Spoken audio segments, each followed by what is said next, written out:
tayo pong mga Pilipino sanay na sanay sa paggamit ng mga palayaw, lalo na kung ang tunay na pangalan ay pagkahaba-haba. Katulad na lang ng tatlong magkakapatid sa Pangasinan, ang bunso, 41 ang pangalan. Nakatutok si Michael Fahatin.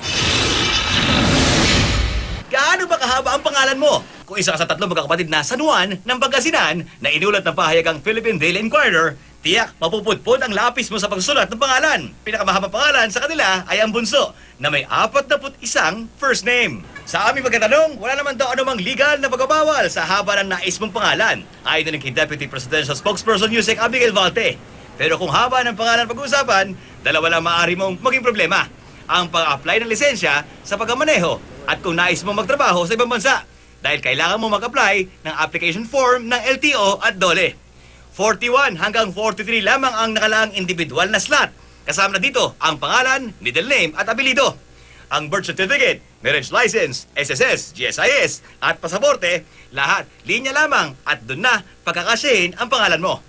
Hindi naman problema ito ng karamihan ng mga Pilipino, ayon kay pop culture expert Professor Jimuel Naval ng UP. Dahil sanay nga raw mga Pilipino sa paggamit ng palayaw. Masyadong seryoso. Maging mga pangulo tulad nila President Noynoy at dating Pangulong Erap sanay nang gamitin ang kanilang mga palayaw.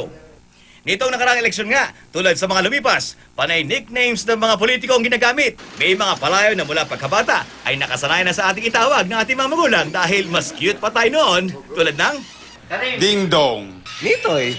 Nonoy. Utoy. Anong nickname mo? Pogi. Sigurado ka?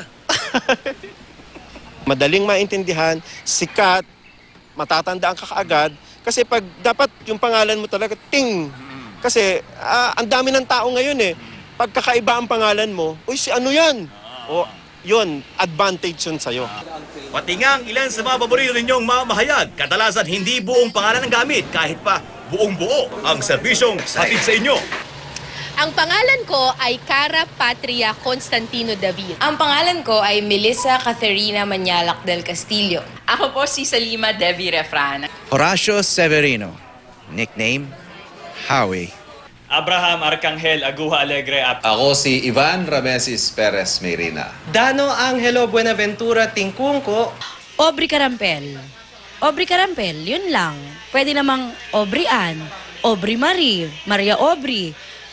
Masipag naman ako magsulat, pero wala eh. Aubrey lang talaga binigyan na pangalan ng mga magulang ko eh. Ako nga gusto ko ng mas mahabang pangalan. Kaso lang yung mga magulang ko, inisip nila baka raw tama rin ako. Kaya para hindi ako mahirapan, Steve na lang. Kaya ang sabi nila sa akin, bawiin ko na lang daw ngayon sa pronunciation. Kaya nga, Steve Dailisan. Yun. Teka, di kompleto kung walang ating mga kasama sa paghahatid ng serbisyong totoo. Alam mo ba totoong pangalan ng partner ko sa 24 oras? Sa ano ba? Carmela. Siya naman si Miguel Castro Enriquez. Robert Michael po, nakatutok. 24 oras. Pwede rin Buma. Yan ang hindi alam Uy! ng madla. O, yan na. Alam niyo na. Si Victoria, oh.